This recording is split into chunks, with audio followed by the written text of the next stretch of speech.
Congratulations on thinking about retirement. For me, retirement is about 40 years away. And for you, it may be closer to 30 or 20 or 10 or maybe even 5 years away. But no matter where you're at, it's always helpful to learn and to grow and to find ways how to catch up if you're behind or to be prepared even if you're ahead. So for me, it's been learning about retirement and how it works and what I should be expecting. So for the basics, retirement usually happens around age 65. But that can flex depending on like how well you did financially. You could retire a bit earlier. Or if you're saying you want to live a more kind of a basic, not too lavish lifestyle in retirement, maybe you could retire a little earlier. Or say you're a little bit behind, you could work a few more years. Or if you said, hey, I want to live a more lavish lifestyle, I want to work a few more years so I can afford a little bit more.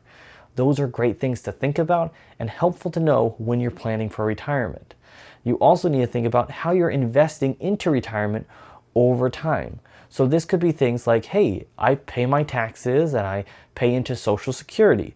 In 40 years, I don't know what Social Security will look like, but hopefully from those years that I've paid in, I'll get some benefit out of that.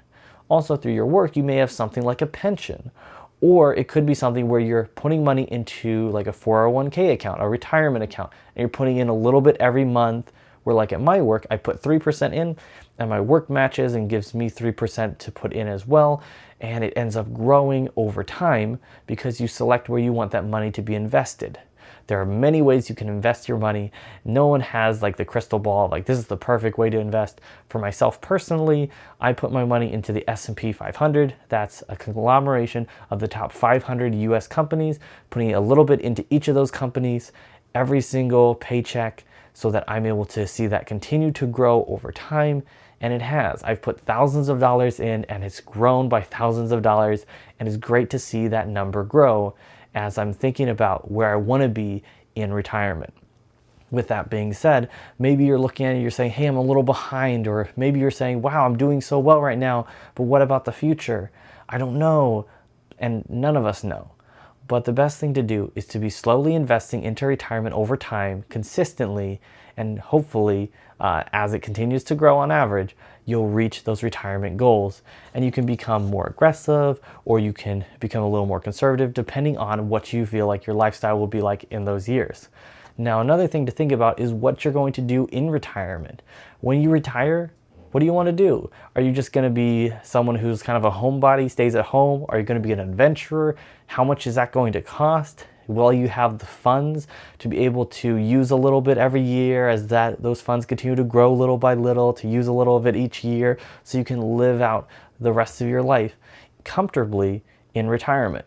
So it's helpful to give all those different thoughts. For me, I definitely want to be someone who is able to go visit family, to visit my kids. I want to be able to do some of those amazing things with my wife, whether it's like visiting different countries, things like that. So there's definitely some goals there where it's like, I do want to have some good solid money in retirement to do some of those amazing things, as well as taking care of my health so that I have the health, Lord willing, to be able to do some of those awesome things.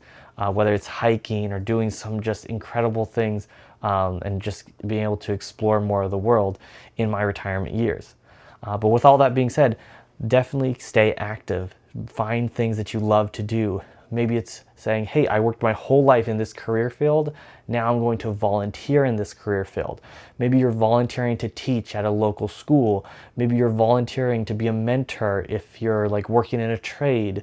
Or you could like make YouTube videos or go to conferences or go to events where you're able to continue to share your wisdom, your wealth of knowledge that you've gained over the years, and you're able to share it with others. So definitely let me know in the comments down below if you have any questions. Like this video if it was helpful, and have a wonderful rest of your day.